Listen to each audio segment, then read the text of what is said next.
Bonjour à tous et bienvenue pour ce nouveau résumé vidéo. On commence par une petite surprise dans la composition d'équipe des NF2.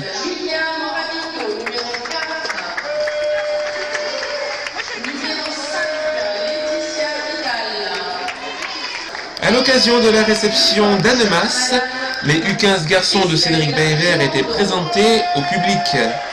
Ils ont pu participer en compagnie de leur marraine Aurélia L'Oncle au cri de guerre des Warriors. Et c'est parti pour l'un des matchs les plus haletants de l'année entre Saint-Laurent, 7e, qui reste sur 2 défaites, et Annemasse, 6e, vainqueur de ces 2 dernières rencontres. Au niveau de l'engagement et de l'intensité physique, ce match a tenu toutes ses promesses, avec un score extrêmement serré. Saint-Laurent résiste bien face à la 2e meilleure attaque du championnat et alterne précision à 3 points et pénétration audacieuse. Annemasse répond aux velléités laurentines. À la mi-temps, les Savoyardes mènent de 3 points.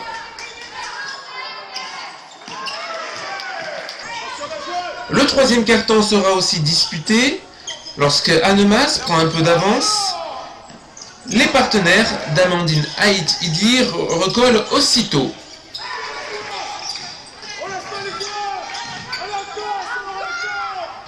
La période s'achève avec un petit score de 12-11 en faveur des visiteuses.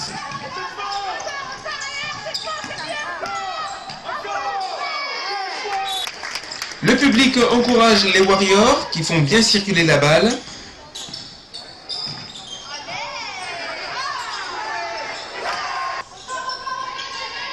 Provoque des fautes et score à longue distance. À quelques secondes de la fin, Saint-Laurent prend l'avantage au score pour la première fois de la partie, +3. Mais une succession d'erreurs et une grosse pression des Savoyardes va permettre à ces dernières de revenir à 1 point et de bénéficier d'une dernière possession de 4/10 de seconde.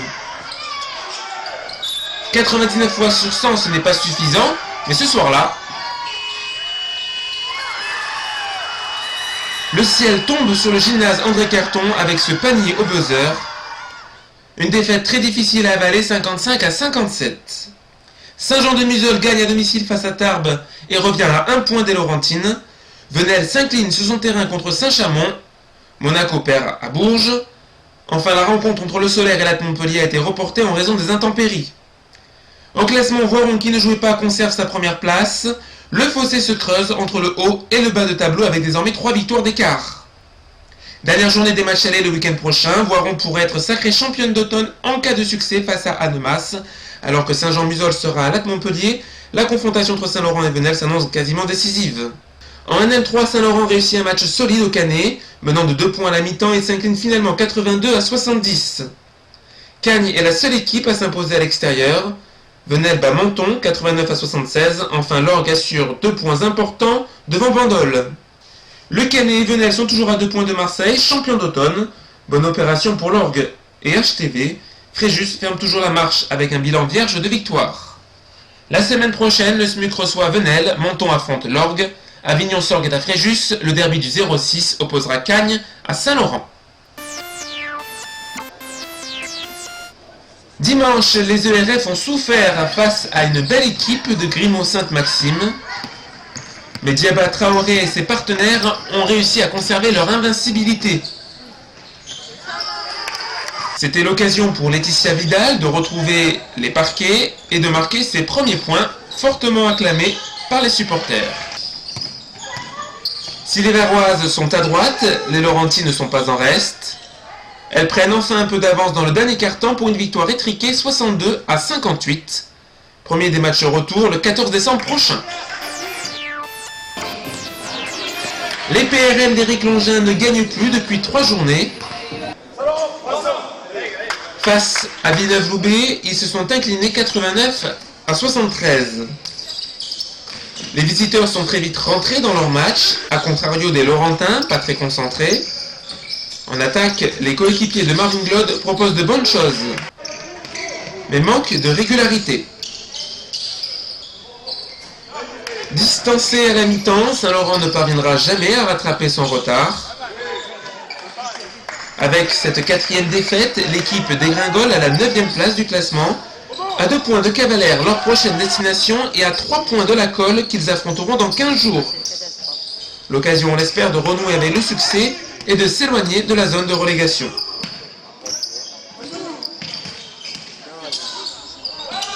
On termine avec une combinaison de alley-oop à quelques secondes du buzzer pour Jean-Michel Faraud. Finalement, un panier marqué en 2 temps.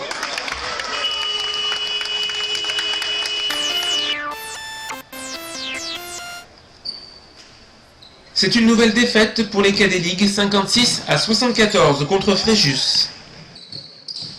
Après une bonne entame de championnat, les joueurs de Cédric Bévert ne gagnent plus.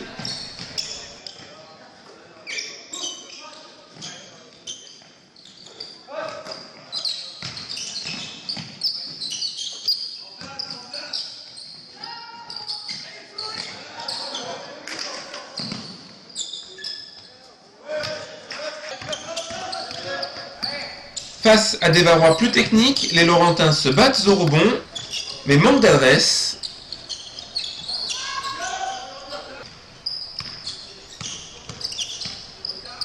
Au contraire de leurs adversaires.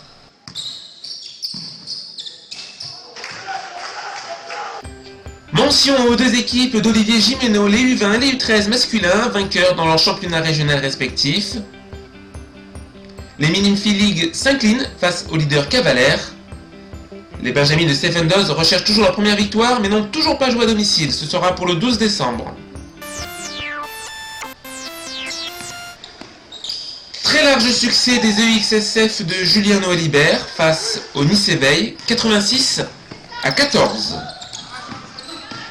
À l'issue des matchs allés, les Laurentines sont toujours invaincus.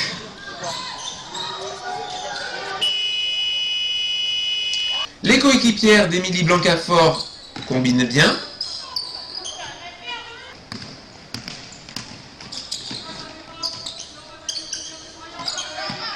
Sont à droite.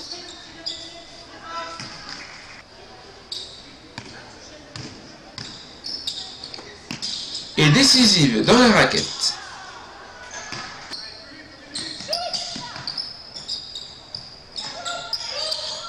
Et présente au rebond.